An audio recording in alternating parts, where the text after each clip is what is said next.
S Sharan, good evening.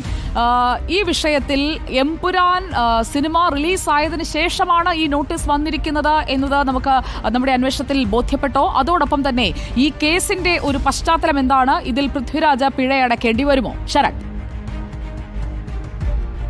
Sujaya, Empuraan cinema റിലീസായതിന് തൊട്ടു പിന്നാലെയാണ് പൃഥ്വിരാജിന് ആദായനികുതി വകുപ്പ് പിഴ ചുമത്തിക്കൊണ്ടുള്ള നോട്ടീസ് നൽകിയിരിക്കുന്നത്.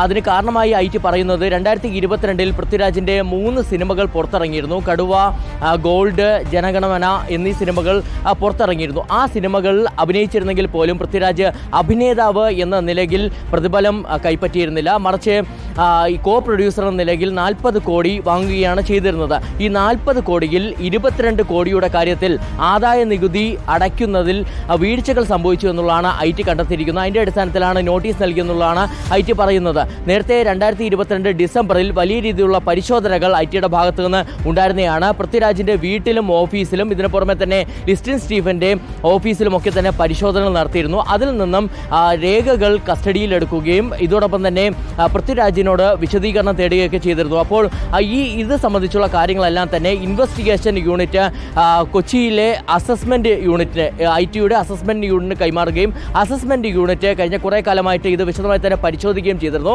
ആ പരിശോധനയ്ക്ക് ഒടുവിലാണ് ഇപ്പോൾ ആദായ നികുതി അടയ്ക്കുന്നതിൽ വീഴ്ചകൾ സംഭവിച്ചു എന്ന കണ്ടെത്തലിലേക്ക് എത്തുകയും ഒപ്പം ഈ നോട്ടീസ് അയക്കുകയും ചെയ്തു. എന്തായാലും ആദായ നികുതി വകുപ്പിന്റെ നോട്ടീസിനോട് പൃഥ്വിരാജ് ഇതുവരെയും പ്രതികരിച്ചിട്ടില്ല.